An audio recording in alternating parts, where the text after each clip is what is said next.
भारत पहले दोस्ती का हाथ बढ़ाता है, लेकिन अगर कोई देश धोखा दे तो उसकी कलाई भी मरोड़ना जानता है।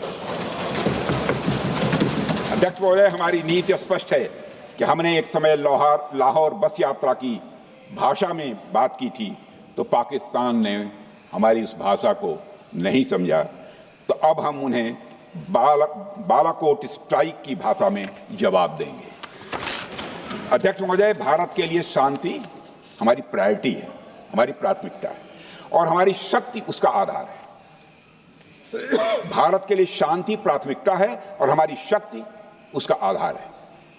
यह शक्ति हमारे सामर्थ्य से पैदा हुई है अध्यक्ष महोदय, और यह सामर्थ्य पिछले 11 साल में कई गुना बढ़ गया है। मैं ये नहीं कहता हूं पहले नहीं था, पहले था, लेकिन अब कई गुना बढ़ गया है। आज भारत विश्व की चौथी सबसे बड़ी अर्थव्यवस्था है और अभी आई मॉर्गन स्टैनली के रिपोर्ट के मुताबिक 2028 तक विश्व की तीसरी सबसे बड़ी अर्थव्यवस्था बनने की ओर भारत चल चुका है। अध्यक्ष महोदय, आर्थिक उन्नति के साथ साथ भारत के रक्षा क्षेत्र में 2014 से उल्लेखनीय परिवर्तन, रिमार्केबल चेंज आया है। आज का भारत डिफेंस सेक्टर में आत्मनिर्भरता, सेल्फ रिलायंस और स्वदेशी उत्पादन की दिशा में तेजी से आगे बढ़ रहा है। अध्यक्ष महोदय, आज हम हर दृष्टि से समर्थ भी हैं और सक्षम भी हैं। अध्यक्ष महोदय, मैं सदन को यह भी जानकारी देना चाहता हूं, उसके बाद जब प्रश्न पूछा गया हमारे सारे चीफ से, सीडीएस से, डिफेंस सेक्रेटरी से, क्या ऑपरेशन के लिए तैयार हैं, क्षण भर की देर नहीं लगाई, सबने बोला यस सर। अध्यक्ष महोदय, ऑपरेशन सिंदूर हमारे सामर्थ्य का ही प्रतीक था, जिसमें हमने दिखा दिया कि अगर कोई हमारे नागरिकों को मारेगा तो भारत चुप नहीं बैठेगा। भारत की आत्मरक्षा के लिए हमारा राजनीतिक तंत्र और नेतृत्व बिना किसी दबाव के काम करेगा। हमारी मिसाइल फिजिकल सीमाएं लांघेंगी अध्यक्ष महोदय, और हमारे वीर सैनिक दुश्मन की कमर तोड़ेंगे।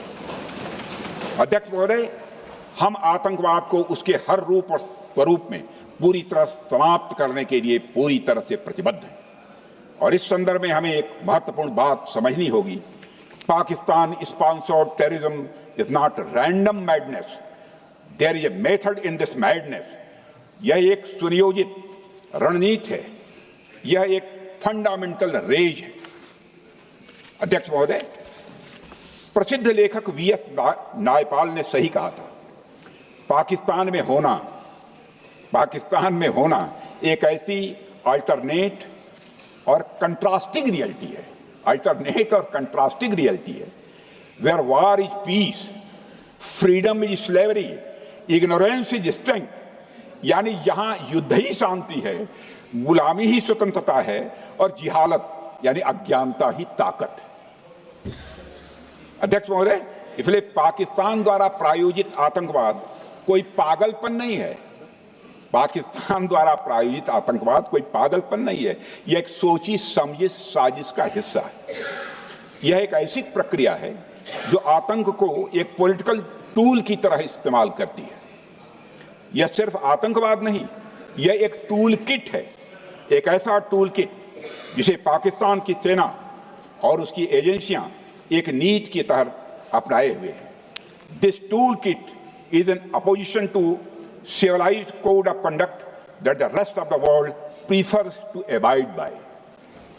यानी यह टूल किट उस सिविलाइज्ड कोड ऑफ कंडक्ट के खिलाफ है जिसे दुनिया का हर जिम्मेदार देश मानता है। अध्यक्ष महोदय, यह एक कट्टरपंथी सोच की उपज है जिसमें सहिष्णुता के लिए कोई जगह नहीं। हमारा पाकिस्तान के साथ कोई सीमा का संघर्ष नहीं है अध्यक्ष महोदय, बल्कि यह सभ्यता बनाम बर्बरता का संघर्ष है। सभ्यता बनाम बर्बरता का संघर्ष। पाकिस्तान के हुक्मरान जानते हैं कि उनके सैनिक युद्ध के मैदान में भारत से नहीं जीत सकते, इसलिए वे आतंक को पालते ही नहीं, उन्हें प्रशिक्षण देते हैं और फिर दुनिया के सामने खड़े होकर निर्दोष बनने की कोशिश करते हैं।